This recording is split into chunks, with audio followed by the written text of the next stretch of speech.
Today I'm going to present the paper written by Giuliano Sergi and Robin, and the paper is called the 2009 Mario AI Competition. First, let me briefly introduce the competition, what it's about and what it does. So for the recent years, lots of game-related competitions are conjunction with CI and AI, which stands for Computational Intelligence and Artificial Intelligence for Games. In these kind of competitions, the competitors are supposed to submit their best controllers or strategies, their solutions for a particular game. The game is usually either board game or video game. The motivation of such competition that to improve the benchmarking of learning and other AI algorithms. And for the Mario game competition, it is special because there haven't been any previous competitions focusing on platform game AI. Platform games are defined as the game where the player controls the character, the avatar, in an environment characterized by differences in altitude between surfaces. Right now, most of the commercial platform games incorporate little or no AI at all. But AI for controlling such player character in platform games is certainly not without interest. Because from AI and reinforcement learning perspective, platform games have high dimensional state and observation spaces, action spaces, and so on. We're going to talk about more later. So in this competition, it uses a modified version of the original Nintendo's classic game, which is called Infinite Mario Bros.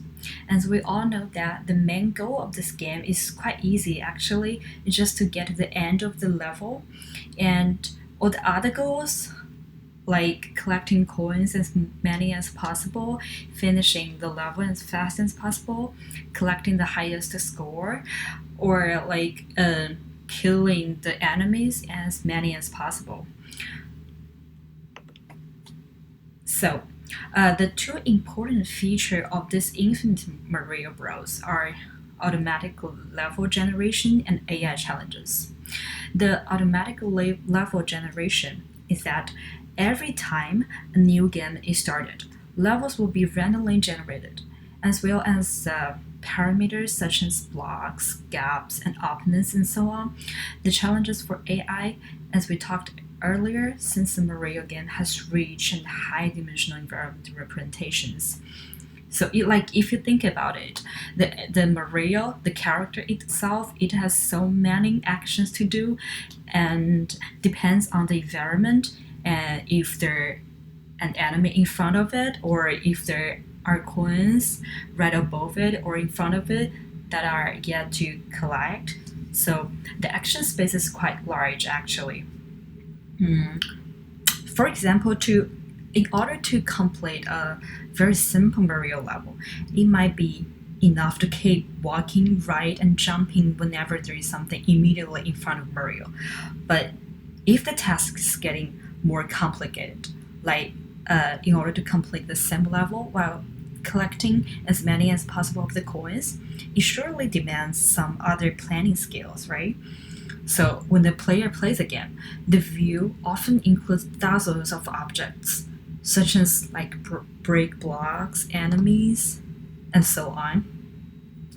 That's how we call it interesting for the smooth learning curve between levels.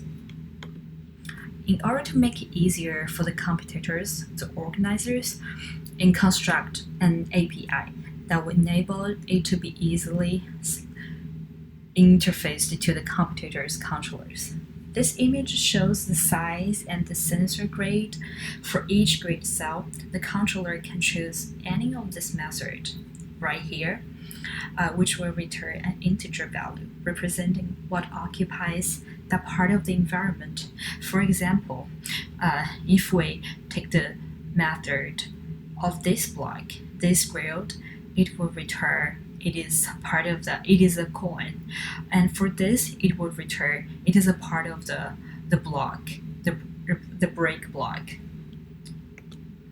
There are also some rules that mentioned in this paper which are thought to fulfill the following objectives of this competition. What's worth to mention is that the scoring rules.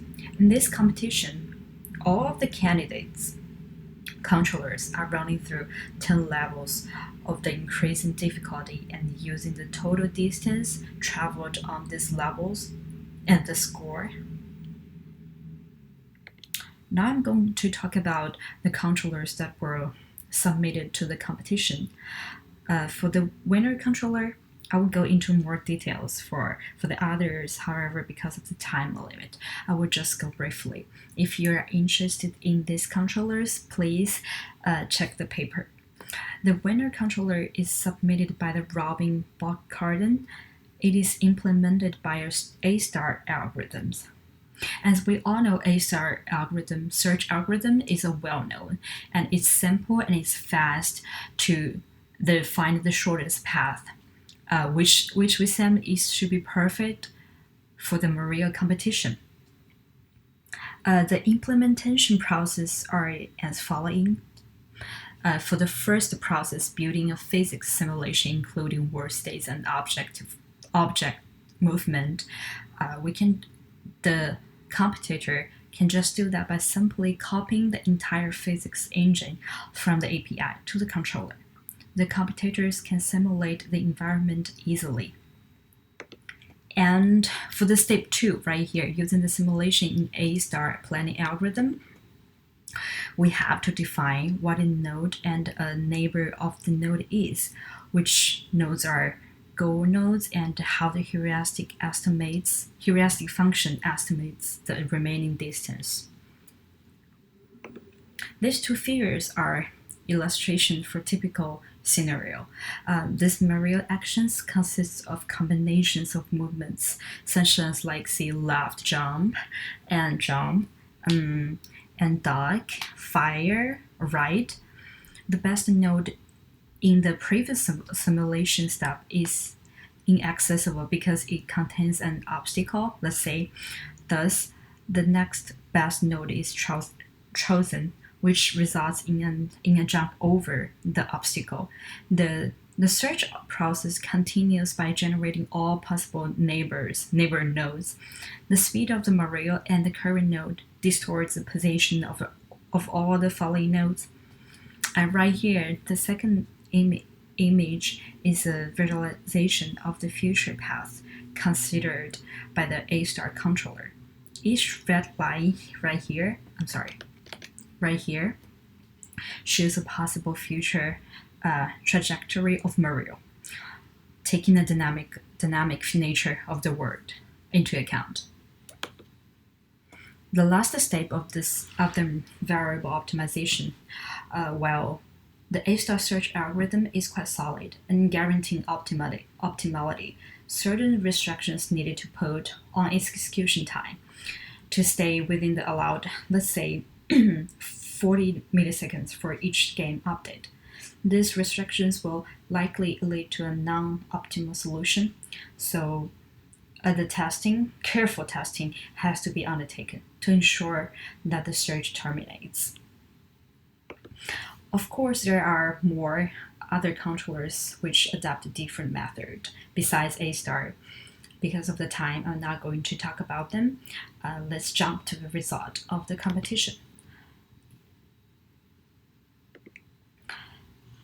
The results are presented in a table, and you can see the winner, of course, is Robin Bockardon. The performance of this algorithm is very closely followed by the Peter controller and closely followed by the Andy. In the paper, it also mentioned that the organizers tried to include a simple involved neural network controller and a very simple hard-coded heuristic controller for comparison. However, in this table, we can clearly see that none of the agents that were not based on A-star performed better than the heuristic controller. There are more information here in this table, like progress, levels, and time left, and how well it can kill the enemies. The best controller that was not based on A star is right here. It's finished by Trode, scored less than half of the A star agents. This is quite amazing, actually. The best agent developing using some form of learning or optimization, that of Matthew, was even further down in the list. In GP, it stands for genetic programming. So this suggests a massive victory of the classic AI approaches over CI techniques. While the objective for the competitors was to design or learn a controller that played infinite Mario Bros. As well as possible, the objective for the organizers was to organize a competition that accurately tests efficiency of various controller representations and learning algorithms for controlling an agents in a platform game, which is Mario.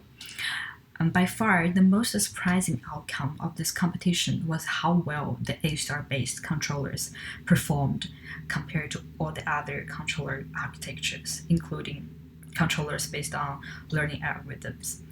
As A-star is a commonly used algorithm for pathfinding in many types of commercial computer games, one could say this as a victory of classic AI over many, let's say, fancy AI techniques which are rarely used in the games industry.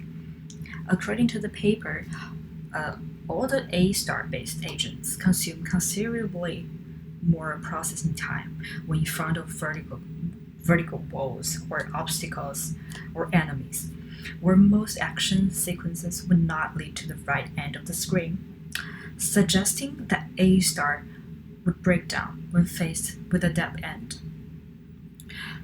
That's all about the paper. If you're interested, I will put the link of the paper in the presentation. Please go check, and thanks for your listening.